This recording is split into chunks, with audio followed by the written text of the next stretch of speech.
कौटिल्य अर्थशास्त्र अधिकरण 2 प्रकरण 40 शुल्क व्यवहार। अंदरूनी, बाहरी तथा विदेशी माल पर ही चुंगी ली जाए। आयात कर अर्थात प्रवेश शुल्क तथा निर्यात कर अर्थात निष्क्राम्य शुल्क के भेद से चुंगी दो प्रकार की है। आयात के मूल्य का 5वां भाग तथा फूल, फल, शाक, मूल, कंद, पालक का बीज तथा सूखी मच्छी के मांस का 6वां भाग चुंगी में लिया जाए। ठेके पर सरकारी काम करने वाले भिन्न भिन्न चीजों के जानकार शंख, वज्र, मणि, मोती, प्रवाल तथा मोती की लरी आदि की परीक्षा कर उस पर चुंगी नियत करें। सनिया, मलमल, रेशमी माल, कवच, हड़ताल, मंसिल, सिंगरफ, लोह, रंग विषयक धातु, चंदन, अगर, मरीच, मद्य सामग्री, पर्दा, शराब, दंत, चमड़ा, रेशेदार पदार्थ, पतला कपड़ा, गलीचा, ऊपर डालने का कपड़ा, बकरी या भेड़ के ऊन का बना हुआ वस्त्र आदि के मूल्य का 10वां या 15वां भाग चुंगी हो। साधारण कपड़ा, 2 पैर के जानवर, चौपाए, सूत, रुई, गंध, दवाई, लकड़ी, बांस, रेशे वाले पदार्थ, चमड़ा, मिट्टी का बर्तन, धान्य, तेल, खार, नमक, शराब, मिठाई या पकवान आदि के मूल्य का 20वां या 25वां भाग चुंगी में ग्रहण किया जाए। नगर द्वार प्रवेश का कर चुंगी का 5वां भाग हो। भिन्न भिन्न देशों के अनुसार यह कर छोड़ा भी जा सकता है। उत्पत्ति स्थान पर कोई भी पदार्थ बेचा नहीं जा सकता। खानों पर से खनिज पदार्थ खरीदने पर 600 पण, फूल फल तथा बगीचे के फूल फल लेने पर 54 पण, तरकारी के खेतों से शाक, मूल तथा कंद के मोल लेने पर 51 पण तथा खेतों पर से अनाज मोल लेने पर 53 पण जुर्माना किया जाए। खेतों को नुकसान पहुंचाने वाले पर 1 पण से 1.25 पण तक दंड दिया जाए। इसीलिए देश, जाति तथा गुण के अनुसार नए तथा पुराने माल पर चुंगी तथा नुकसान के अनुसार जुर्माना नियत करे। सूत्राध्यक्ष। सूत्राध्यक्ष कारीगरों से सूत, कवच, कपड़ा तथा रस्सी के काम को करवाए। विधवा, अंगविकल, लकड़ी, वैरागिन, राज्यदंडित, वेश्याओं की बूढ़ी माता, बूढ़ी राजदासी, मंदिर के काम से छुटी देवदासी आदियों से ऊन, रेशे, रुई, जूट, सन आदि के सूत को कतवाए। सूत की चिकनाहट, मोटाई तथा मध्यमपना देखकर उनका मेहनताना नियत करे। सूत की अधिकता तथा न्यूनता के अनुसार उनको तेल, आंवला तथा वटना पारितोषिक के रूप में दे दे। अधिक मेहनताना तथा मान देकर उनसे तिथि दिनों में काम करवा लिया जाए। द्रव्य के अनुसार सूत की कमी में मेहनताना कम किया जाए। कार्य की मात्रा, समय, वेतन, फल आदि का ठीका लेकर काम करने वाले कारीगरों से मिले जुले तथा उनसे काम ले। जो लोग सनिया, रेशमी, अंडी, ऊनी, सूती आदि पदार्थों के कारखानों को खोलें, उनको गंधमाला, दान आदि पारितोषिकों से प्रसन्न तथा संतुष्ट रखें। वस्त्र, गलीचे तथा पर्दे आदि के कारखानों को नए सिरे से खड़ा करें। कवच आदि बनाने वाले कारीगरों से कवच बनवाएं। जो स्त्रियां पर्दे नशीन, विधवा, प्रोषिता अर्थात जिसका पति विदेश में हो, अंगविहीन या कम उम्र हों और अपना पेट पालना चाहती हों, उनसे अपनी दासियों के द्वारा काम लें और बड़ी इज्जत के साथ उनसे बरतें। जो प्रातःकाल ही स्वयं सूत घर में पहुँचें, उनसे पदार्थ ग्रहण करें और उसके बदले उनको धन दे दें। इतनी ही रोशनी की जाए जिससे सूत की परीक्षा की जा सके। स्त्री का मुंह देखने पर या अन्य विषयक बात करने पर साहस दंड दिया जाए। मेहनताना देने में देरी करने पर या बिना काम के ही वेतन देने पर मध्यम दंड दिया जाए। जो मेहनताना लेकर काम न करें, उनका अंगूठा काट दिया जाए। यही दंड उनको भी मिले जो कि माल खा गए हों, माल लेकर भाग गई हों या माल को चुरा कर ले गई हों। अपराध के अनुसार ही मेहनतियों का मेहनताना काटा जाए। रस्सी बांटने वाले तथा कवच बनाने वाले कारीगरों से स्वयं मिलकर सूत्राध्यक्ष बेंत तथा बांस की रस्सी बंटवाए। सूत या रेशे की बटी रस्सी का नाम रज्जू और बांस तथा बेंत की बटी रस्सी का नाम वरत्रा है। गाड़ी की जोड़ियां इन्हीं से बांधी जाती हैं और उनकी लगाम भी इन्हीं से बनाई जाती है। प्रकरण 41। सीताध्यक्ष।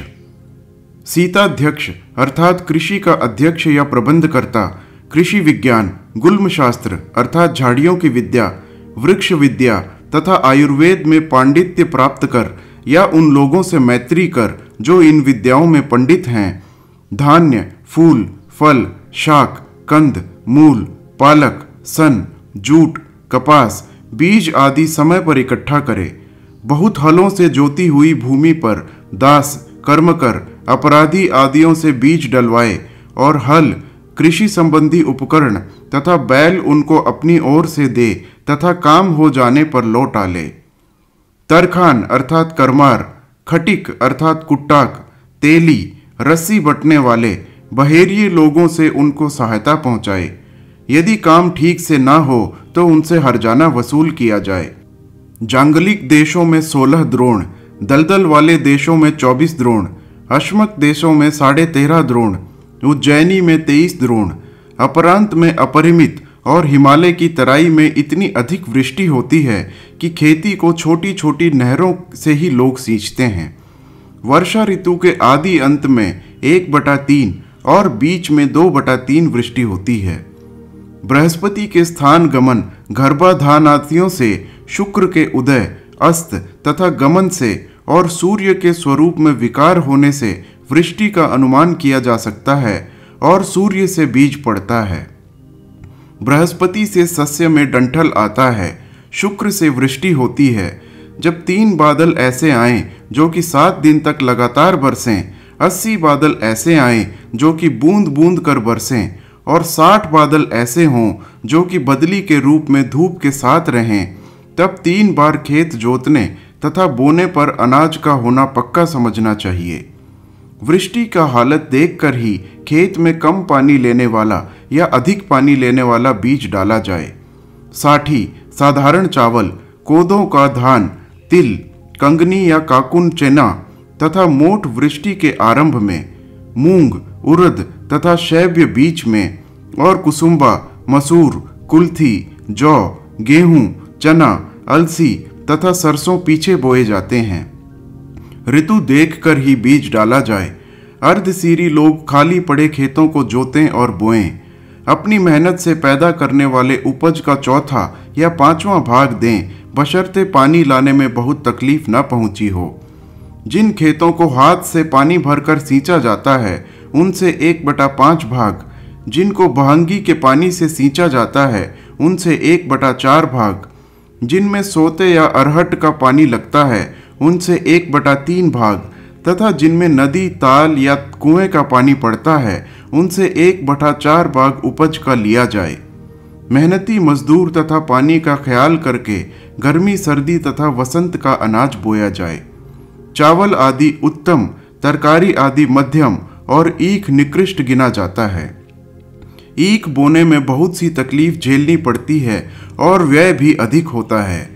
तरबूज, खरबूज आदि बेल वाली चीजें नदी के किनारे, पिप्पली, अंगूर, ईख आदि नदी की बाढ़ की जमीन में, शाक, मूल आदि कुएं से सींची जाने वाली भूमि में, हरियाली चीजें दलदल तथा नीची जमीन में, गंध, दवाई, विष, खल, कंद, गुड़ूची, आल, मैनफल आदि खेत के किनारे तथा मेड़ की जमीन में पैदा होते हैं। इस बात को समझकर सूखी तथा गीली जमीन में होने वाली चीजें तथा औषधियां जमीन के अनुसार बोई जाएं।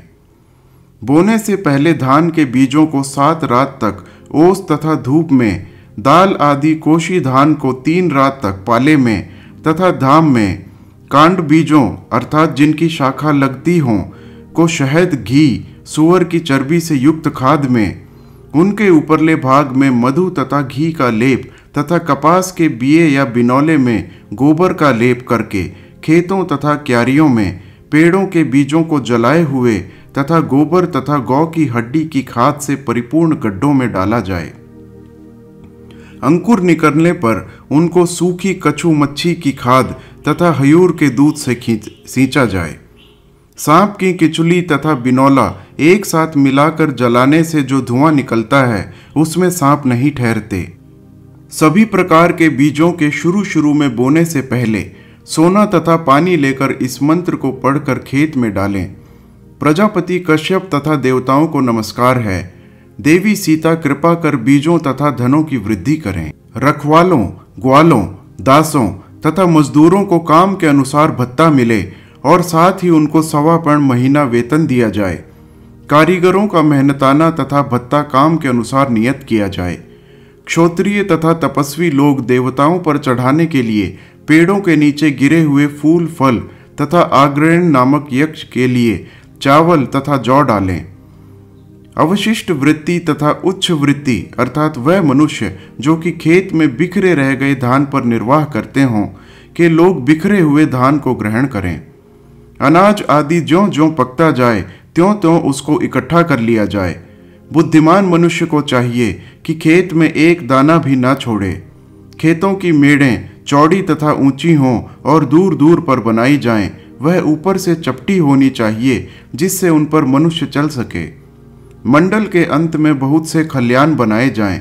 उनमें वही मजदूर काम के लिए जाने पावें जिनके पास पानी तो हो परंतु आग न हो। प्रकरण 42। सुराध्यक्ष। सुराध्यक्ष दुर्ग, राष्ट्र या छावनी में कारीगरों के द्वारा सुरा बीजों को तैयार कराए। कर्ता, क्रेता तथा विक्रेताओं को छोड़कर जो कोई ग्राम के बाहर या अंदर शराब को ले जाए या लाए उस पर 600 पण जुर्माना किया जाए।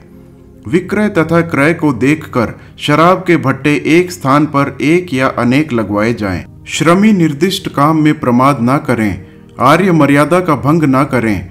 तीक्ष्ण उत्साहहीन न हो।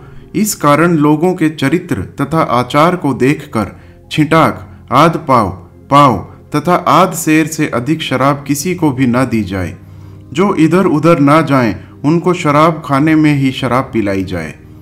पेटी में बंद या खुला गिरों का धन, चुराया हुआ धन, स्वामी रहित जांगलिक द्रव्य तथा सुवर्ण को प्राप्त कर और किसी व्यक्ति को बहुत ही फिजूल खर्च या अपनी हैसियत से अधिक खर्चीला देखकर किसी बहाने से उनकी सूचना राजा को दे दें और उनको पकड़वा दें। हानिकर शराब को छोड़कर अच्छी शराब को बहुत महंगा ना बेचें। खराब शराब को अन्यत्र बिकवा दें। दास तथा कर्मकारों से तनख्वाह देकर काम लें। उनको सुअर पालने के लिए तथा पशुओं को पिलाने के लिए थोड़ी सी मुफ्त में ही दे दिया करें। शराब खानों में अनेक कमरे हों और उनमें सोने के लिए अलग अलग बिस्तर बिछे हों। गंध, माला तथा पानी आदि ऋतु के अनुसार रखे जाएं। शराब खाने के कर्मचारी तथा खुफिया पुलिस के लोग इस बात को जानें कि कौन विशेष या साधारण खर्च कर रहा है।